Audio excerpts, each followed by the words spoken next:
So I talk a lot about next level rhyming. I talk about the intricacies, all of these different things. I want to talk about the feeling.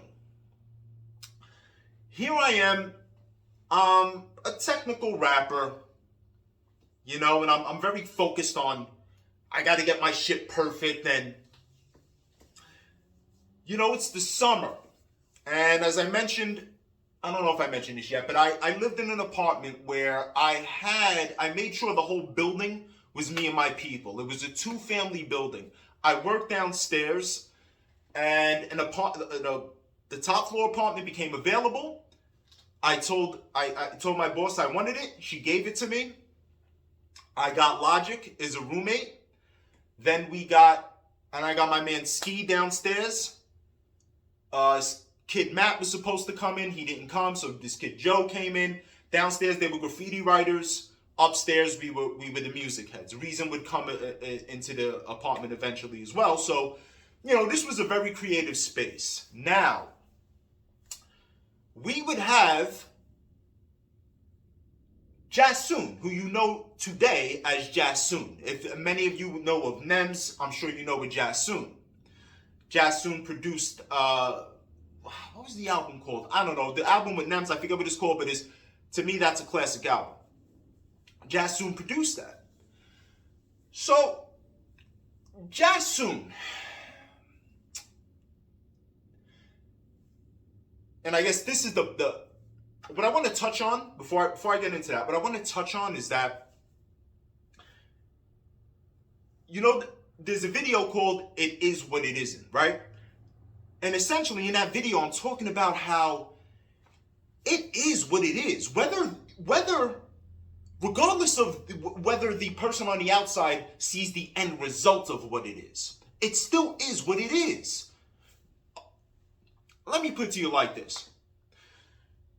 If you take a person with no personality and you just give them the platform, give him the show, give him this, give him that, give him this, it's not going to hold up.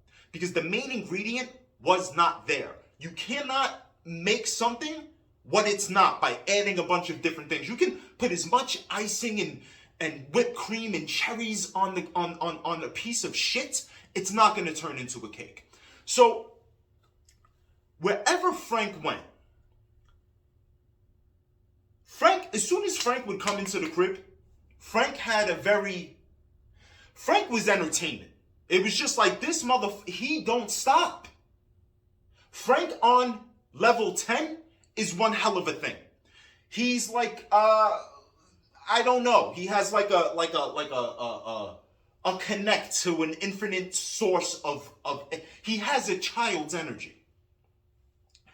And this motherfucker would come in, loud, like a motherfucker, shooting invisible enemies. Okay, that aren't. It's impossible not to be happy around them. So he had this, it was within him. You see, everywhere Frank went, people would say, you need your own show. Frank go to Central. The cops of Central booking her, you need your own show. Wherever Frank goes, you need your own show. One time, he is outside of Fat Beats. This is before Fat Beats closed down. And now, mind you, Frank was shy for a point in time. And I used to, not only myself, but we used to, try to get him to, come out of his shell. And, like all of us, it takes, it's a process. But nonetheless, Frank would come out of Fat Beats, and some filmmaker was there, and he was asking people, he was like, hold on, let's see how much time I got here. Okay. He was asking people, what did you do this weekend? And I think Frank's, what do you do on the weekend? Something like that. And Frank's response was, on the weekend it's shrimp and steak, and then it's the the masseuse or whatever. The guy who asked him the question actually would make shows for like MTV and different networks. Yo. So he gets Frank's thing. Frank's piece, because he asked the same question to mad people. Frank's piece goes viral. Mad people start quoting it on Twitter, and they keep retweeting, and it becomes like a saying. Steak and shrimp, this and that. So they do a documentary about him, not about like a short film, and that turns into a series on MTV. Now, the series on MTV ended up not. All right, so we get Frank lands this series. Frank, they take him to MTV. They take him to the headquarters. And Frank goes in there and he's on the head like, yo, I'm going to wow these motherfuckers. Knocks it out the park. He does him. Lands the series. I'm like, he puts me in the shit. It's him, me, and this kid Dom. I'm like, we gonna be famous, right? So I'm like, and then it's weird too, because I'm like, damn, like I didn't think like I'd be like, I never thought like Jersey Shore would be like my way in, but I don't know. But I was like, still, fuck this shit. Like, I'm down to do this. So, and I'm like getting gassed, you know what I'm saying? There's a point in time where like I'm hungry for like that type of shit. So, and all of us are. So we get it, and we film a pilot. These motherfuckers picking us up, and just the treatment, you know what I'm saying? You're getting picked up in the fancy fucking SUV, you know what I'm saying? Just like this treatment that you get, you like, damn, like, yo, I get used to this motherfucking shit, you know? So, boom, we shoot the pilot. They pick it up. They're gonna put the shit out. And then MTV gets bought out by, like, Viacom gets bought by, oh God, what was it, like, some shit like Verizon or just some behind it, like, some shit you wouldn't, like, you'd be surprised, like, it's not even about, like, it's just like one company got money, they'll buy out this other company, even though that company's not even an entertainment company. So they get bought out by, like, I don't know, it was like AT&T or some shit like that. Did they end up buying out Viacom? And as far as MTV, they're like, we're going to go back to shows for 14-year-olds. That's our demographic. So unfortunately, my debut is the next situation, doesn't really take place. So, and it doesn't happen for Frank either, which is kind of crazy because we were like, damn, like we knew like Frank got that shit about Frank's a star, you know what I'm saying? Put the camera on him, let him go. That's it. That's what he is. So,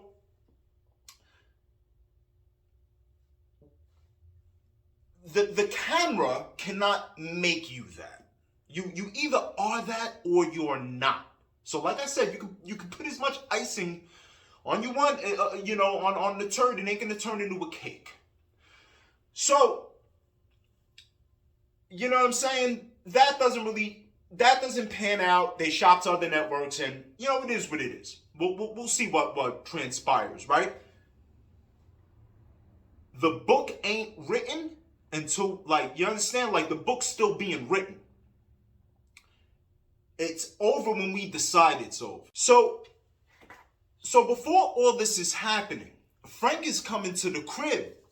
Now, as I mentioned, Frank would come with an energy. Now, this was the bachelor pad. We getting drunk. We trying to go out. We used to go to the Rub. I don't know why they wanted to go to the Rub. These bitches were mad whack. With all due respect, whatever, it is what it is. Like this, like type of shit where these girls, but the music was dope. But these girls, it's like, I don't fucking know. It's like just, Let me dress as whack, because I always ended up in places with whack. Anyway, so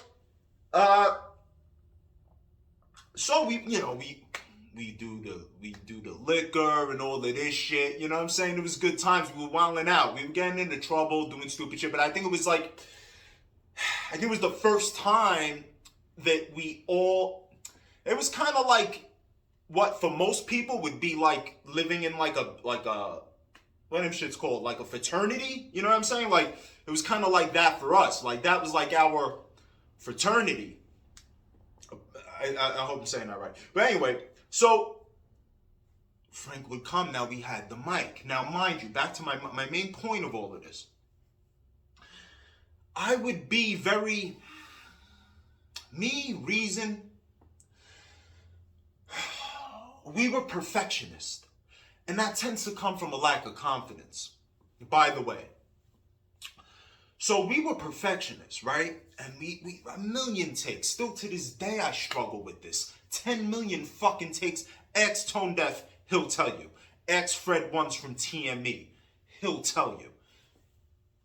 He used to call me Many Files. Okay?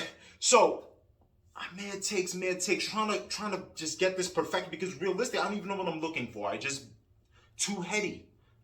Frank would come through with just sheer energy, sheer vibe. You know what I'm saying? He would create it from line to line, off of energy alone. Play the beat. Yo, play. Fuck Bob James, I'ma rob your loop, son. I'ma rob your low, cause I heard the U buns. And he would, no, hold on. Give me a second. Get play it. Just like that. A whole new thing occurred to me. I'm making music like a fucking science project. And a lot of you underground MCs can learn from this. Music is not a science project. Where's the feel? See, Frank would not come through with some lyrical shit, right?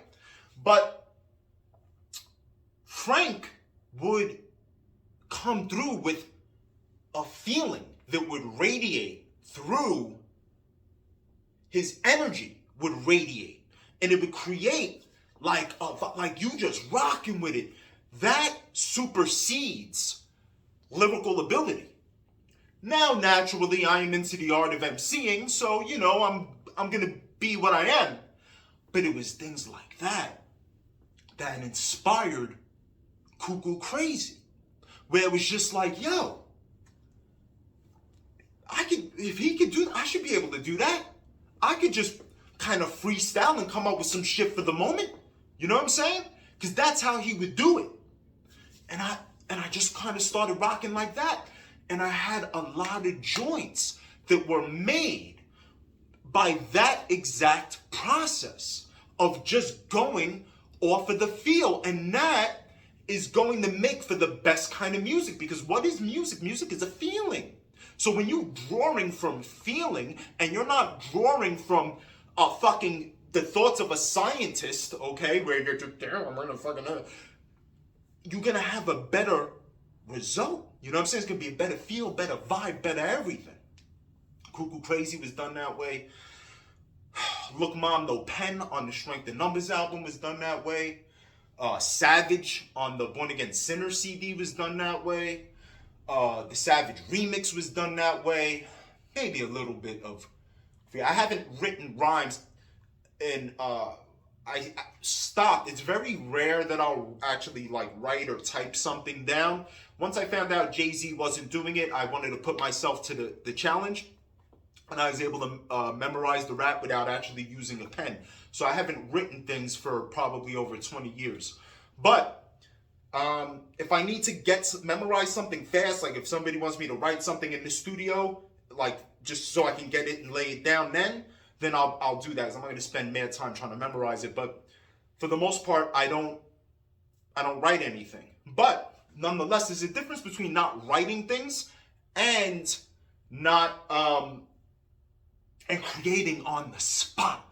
These were joints, and there was others, I just have to think about it, that were created on the spot. And it was from that method. The Jazzsoon method. Now, I don't know if that existed. You know what I'm saying? I'm sure there's some other people that came through, with that process. I can't say, but I can tell you that I seen it. That's how I learned of it, from Frank coming through, and that broke a lot of just heady shit. And I think it helped Reason too, because Reason kind of started taking that process, and I even think we had a term for it where it was like, yo, just Jazzsoon it. So that's my Jazzsoon story. If I have more, maybe I'll do some part 2s, 3s, and all of that shit, but that's it for now.